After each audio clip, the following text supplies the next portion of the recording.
Hello， 大家好，欢迎来到G频道大马番薯日记，我是杰克。其实呢，我已经很久没有跟你们做互动影片啦，所以呢，就想趁着今天的主题，来跟在镜头前面的你们完成这一期的互动影片。那么这一期的影片呢，我们主题是什么？那其实，在近期啦，我在社交媒体上有发现到一些蛮有趣的标题，就想说来跟观众去探讨一下这个话题。这个主题就是呢，赚了新币是不是真的就回不了马来西亚了？那为什么会想要做这支影片呢？其实在我的整个 YouTube 的后台数据啦，我在新加坡观众还是有多达54%的，而马来西亚呢是有37%，在其余的就可能是1.7%是台湾的，1.7%是香港，然后有美国、澳洲，还有其他的国家啦。虽然我有时会看到很多 comment 就在最近 po 了一些 video 过后，他们会讲为什么老是做一些关于新加坡的内容？但是呢，based on我后台的数据啦，我还是会继续去保持我新加坡跟马来西亚的内容。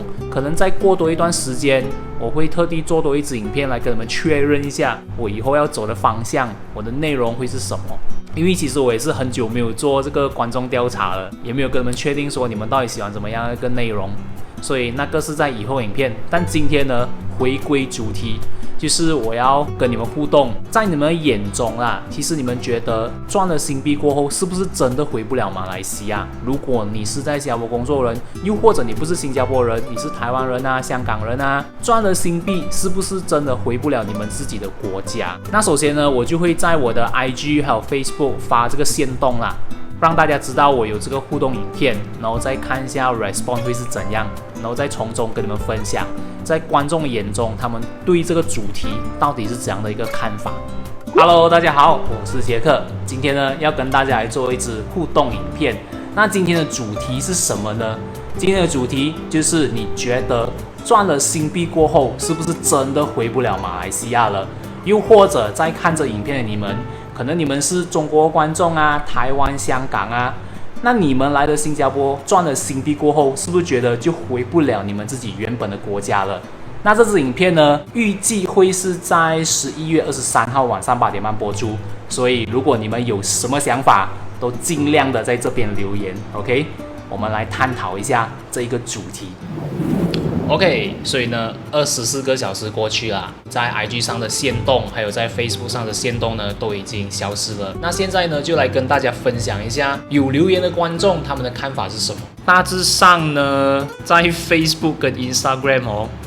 有给观点的观众都没有超过10个啊，所以呢，我相信有可能观众真的是已经看厌倦了关于这个新马相关的一些内容。没关系，近期呢我会做一个观众调查，到那个时候呢，希望大家可以给多一点意见。人马都是要前进的，那么我也是会尝试跟着观众一起前进，看一下你们要看什么，所以到时希望你们可以给一点意见啦。好，言归正传，现在呢先来讲这个话题，就是如果去新加坡赚了新币过后，是不是真的就回不了马来西亚？又或者是不是真的就回不了你们自己原本的国家？那首先就来看第一个回复吧。不会啊，你就是一个例子。是我就是一个例子。这个可能呢，在等一下读到其他观众的感想，我也会穿插一些我自己的想法啦。谢谢你第一个留言。第二个回复 SG 2个字而已，你的想法是还是待在 SG 比较好吗？我觉得是这样子啊，就只是回复 SG 2个字。第三个回复呢，这边是写到赚了新币1年，现在也回了市奶工作差不多要3个月了，觉得因人而异啦，个人需求不同，适应能力也不同。所以这位观众其实是已经回到来马来西亚工作3个月了。市奶其实就是在我现在居住的地方隔一个城市而已。他讲的对，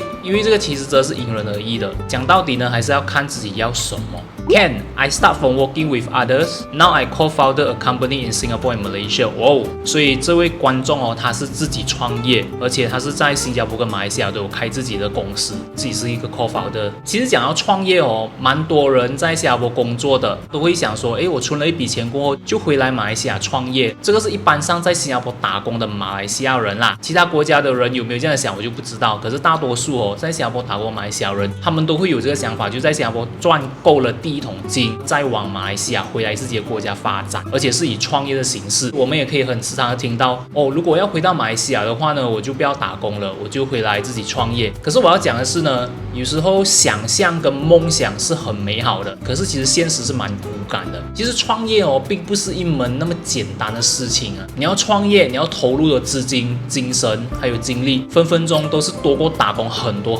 倍的。我自己也是有经历那一段啦，因为其实讲真的，我回来这边虽然是讲 take 一个 career break， 但其实在间中哦，我也是有自己尝试创业，也就是现在我做的这个自媒体的东西。间中的过程哦，会有一个点，就是会去到，这样子 compare 起来哦，打工其实并没有很难，反而是创业哦，分分钟哦都会辛苦过你在打工那段时期所享受到的一些甜蜜感，这个就是不同的地方了。其实呢，创业并不难，守业哦，这个东西是比较难的。就好比说你开一间咖啡厅，你开了过后的1-2个月，可能生意会非常的好，但是你要怎样去持续永续的经营下去哦，这个也是一门学问来的。所以非常感谢这位观众的分享。从他的观点就是呢，回来马来西亚不是不可能的，但是呢，如果是以一个创业者的身份回来，就决定是回得到来马来西亚 ，which is 这个是很多人的想法。下一个，个人观点不同。是的，这个个人观点，等一下我也是会再重讲多一次。我们再看下一个看法，不是说这位观众呢是觉得，就算你在新加坡赚了新币，也不代表回不来马来西亚。感觉上呢就是个人意愿的意思啦。下一位观众呢这边的感想是，虽然3.5的魅力很大，但是还是会想回自己的国家，只是还需要勇气跟时间。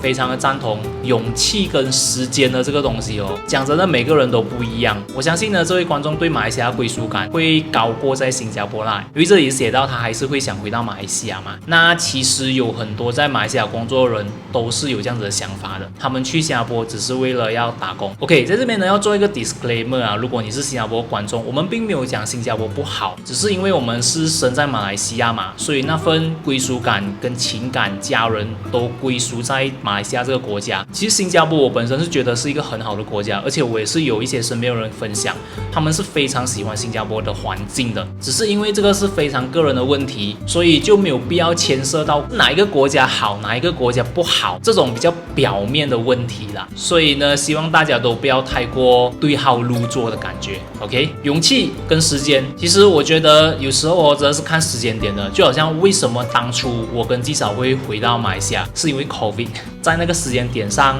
我们的小孩跟我们是分开的，就是因为那份思念跟那份想念哦，我们就决定回来，不顾一切的回来。而那一个呢，就是促成我们有这个勇气，愿意把一切都放开，就放手一搏，从新加坡回到马来西亚啦。时间跟勇气，这个是一个很好的 point。下一个观众呢，他就这边留言 ，depends but yes for me。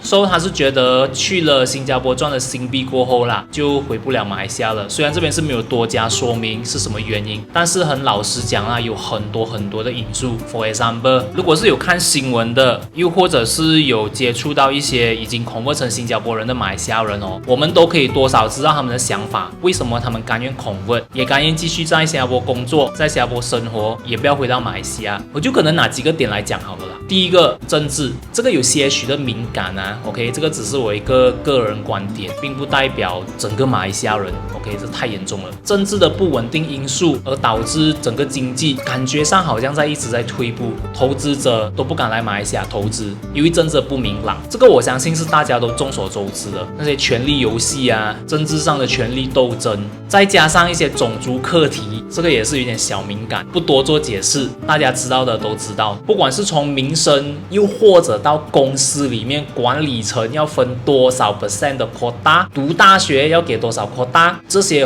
其实全部东西啊都是一点一点累积在我们人民的心里面的。最重要的就是汇率，你们看现在都已经3.5了，我看再过不久就已经要到4了，就跟当初马来西亚跟美国一样，现在我们只是一海之隔，而且那个海的距离呢是非常的靠近的，几乎10分钟5分钟就可以到了的，过一条桥就赚一个3.5，几乎要4倍的一个薪水，不香吗？肯定香啊！所以从这个观点上我就可以很了解的知道为什么他讲是他认同是回不去的感觉。OK， 下一个观众，他这边是写到不想一直待在新加坡，想回去创业，但没有头绪。这个就跟我刚刚讲的一样哦。全部人呢其实都在想要怎么回来创业，但是其实如果你是真要创业的话，你要想的东西是非常非常多的，你要去做足了一些小小的功课。还是那句话啦，创业是很容易的，你可以以很多形式。你可以有 franchise， 你可以自己开店，做 insurance， 做 property， 这些都是算创业。只是你要怎样去永续经营这个东西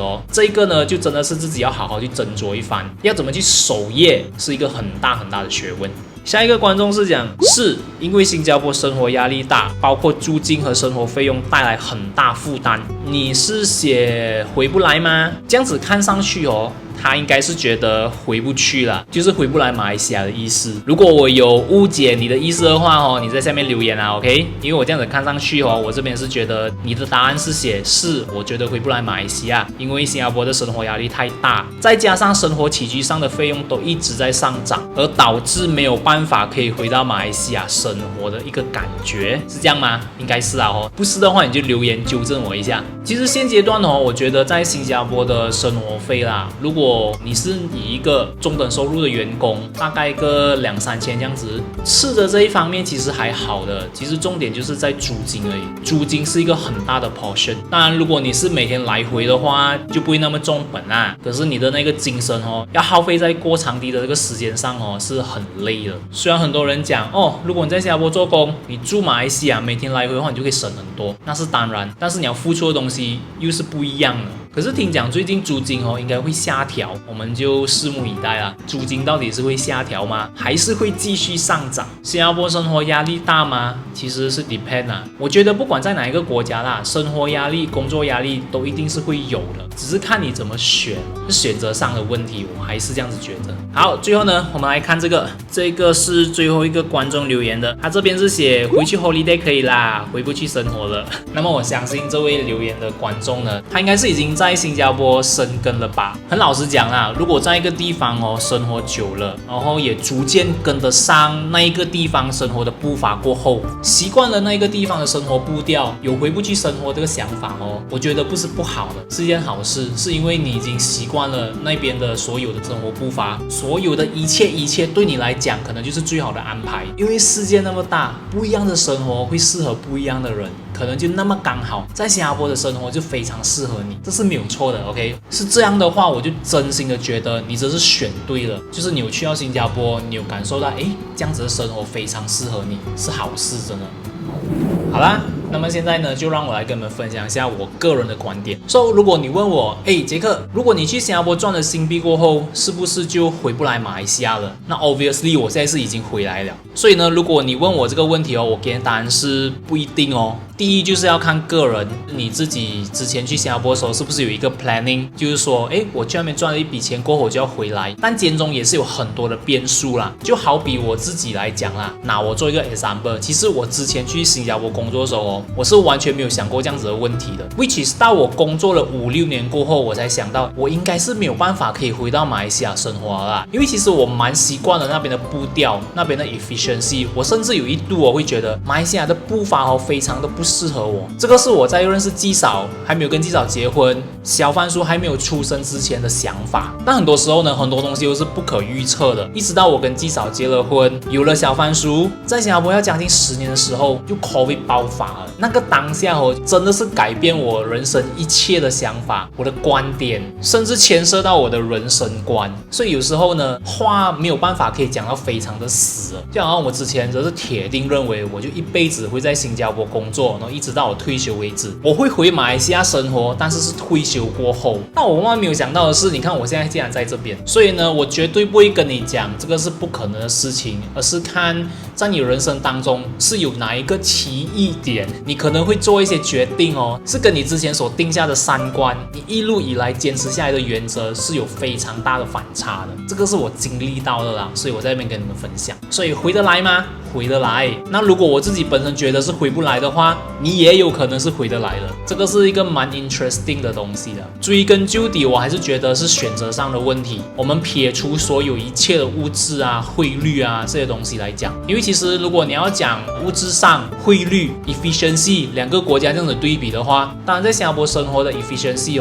我觉得啦 ，OK， 我觉得是稍高一点点的。那政府部门来讲就好，当然这边没有要一竹竿打翻整船人的意思，这是我自己亲身经历的，不管是在私人业界啊，又或者是在高门对比下来，这是新加坡政府比较 efficient 的。而且新加坡汇率你看一直在涨，在新加坡受教育的水准肯定是高过在马来西亚的，因为新加坡人比较集中，不像马来西亚大多可是散，管理上还是有一定的挑战的。这时候就可能会有一些比较偏向马来西亚的观众就会讲啊，你那么喜欢新加坡，你就去新加坡生活好了咯。OK， 我